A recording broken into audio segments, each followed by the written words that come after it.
know what else is orange this time of year? Starbucks has a special drink for it, and chefs all over are starting to use it. Even Charlie Brown knows what we're talking about. This is the time of year to ride to the Great Pumpkin.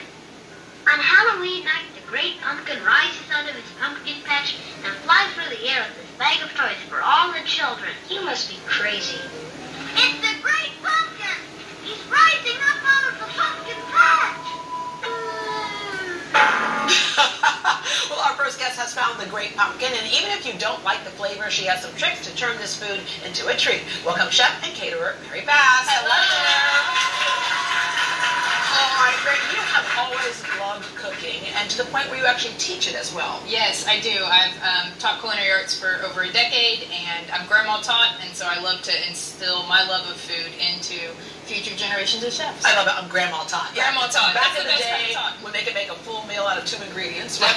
And she used to feed people every single Sunday in her home, and so I take that spirit and continue to do it. Yeah, because what you see with that is that when people came up and gathered around the table, and that's what creates community and neighborhoods and family. Yeah, and I love the concept of build a longer table, not a taller wall. You really just let's all sit down and have a meal together, because you can share great things around the dinner table. We're coming up on that time of year with the ultimate meal, the Thanksgiving meal, right? When they sat down and said, okay, let's work this out. Yeah, let's figure this out. So, a lot of times people think pumpkin pie and then your pumpkin lattes, that's where you stop. But you can use it in so many different things. Well, pumpkin's such a great source of beta-carotene, and beta-carotene helps you absorb the vitamins that your body needs to function. And so this is a really great, there's several recipes here today. Okay. It's a great way to get that pumpkin in your body. Yeah, okay, so we showed that can right there of the pureed pumpkin. So it is the pumpkins that we buy, the fresh pumpkins that we buy in the store, but this takes the work out of it for you. Right, so if you want to buy a fresh pumpkin, you would just cut the top off, roast it, just like you would a butternut squash. Or you can buy it already pureed.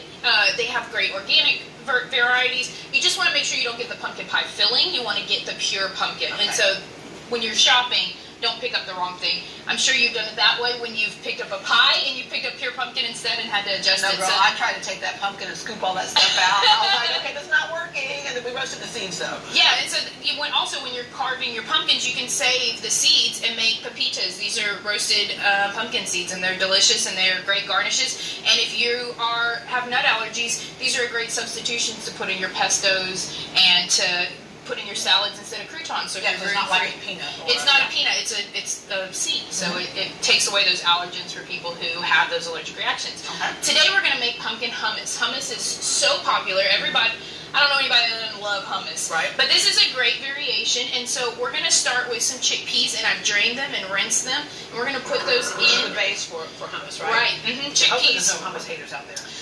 If you're a hummus hater, you're no friend of mine. Right? And we're going to take that pure pumpkin and we're going to put it straight into our blender. And with this, we're going to mix some honey and some garlic cloves. And you can roast those for a little extra flavor and color. Make sure you find local honey. When you're buying honey, it helps with your allergies. Okay, I'm going to put a little bit of oil into this. And also, what kind of oil is that? This is, you can use extra virgin olive oil. I'm using canola today. I didn't want that extra strong flavor from the olive oil.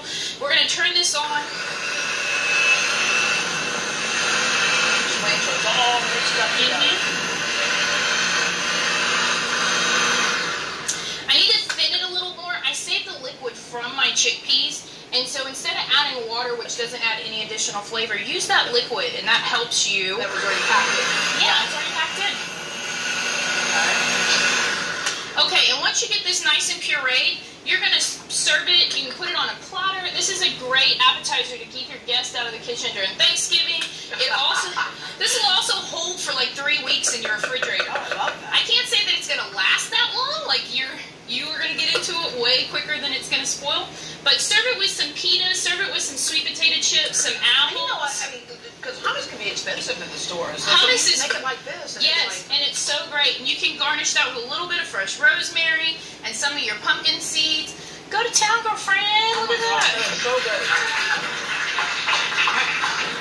I would actually put that over like toast even. Yeah, it's great on that. You can use it as a base. Like if you were making a pita, spread that down, put it on your toast, make your avocado toast a little fancier. You're good to go. Some other really cool ways to incorporate pumpkin is we've made pumpkin cornbread. Oh. We've got a delicious recipe. It's got fresh hummus. I'm going to scoop Okay. a beautiful little chunk of cornbread in the bottom of this bowl here. Right. Let me see that spoon. We do heaps in Texas.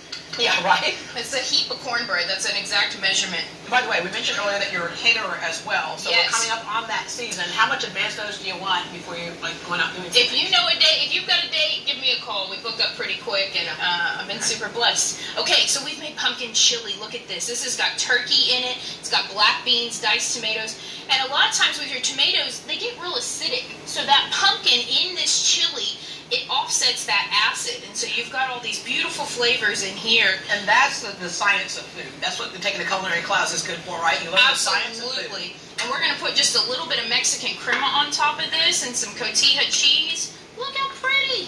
That is pretty. Oh my gosh. Okay. Let me get you a spoon. Where'd it go? Oh, it's our heaping It looks soup right good, there. but does it taste good? Wow. Oh my gosh. It's so good. I'm eating this for the rest of the show. Yeah, I'm just going to eat this for the rest I'm of the show. leaving the bowl and the spoon. It can stay with you. Oh my God. It's a gift with purchase. Oh my gosh, so good. All right. Oh, I need something to wash it down with. Oh, guess what we made today? We made a pumpkin white Russian. Stop the madness. Stop the madness. Right. So you get your pumpkin spice latte concept. It's got the pure pumpkin just like this, or you can use the pumpkin pie mix in there if you want a little bit of extra spice. Some coffee liqueur, some vodka, heavy cream instead of milk because nobody's losing weight this time of year. Top it off with some all cinnamon bets sticks. are off right now. All bets are right. off. Okay. And then here And we you're go. good to go. Oh, that's so good. And you can, This is where Russian collusion is a good thing. yeah. Yeah. You can put this in a batch dispenser and let your guests just serve it over ice themselves. And so it's something that's self-serve and easy. It takes the work out of all your holiday madness you a got little going bit different on. than your eggnog. So Yes, I do the fried exactly. Russian. Oh my gosh, I want to wrap up with you're opening a commercial kitchen in Galveston. I am. I'm super excited. So I'm a fifth-generation Galvestonian, born and raised on the island, and I love it down there. And so I've been blessed with my own space, and it'll have an event facility space, and we'll be able to take these historic Galveston menus that are present at the Rosenberg Library for venues on the island that don't even exist anymore. And these are menus from 1910 and 1950, and I take those and modernize them and create a course dinner. And so guests can come and eat a little bit of history of Galveston, and I get to tell the stories about the venues and the history of our island and spread that love that I love it so much. Yeah, thank you for being here today. Thank you for blessing me with this chili. It's really good. Right? All right, for these recipes and more on Chef Mary Bass, log on to greatdayhouston.com. Coming up.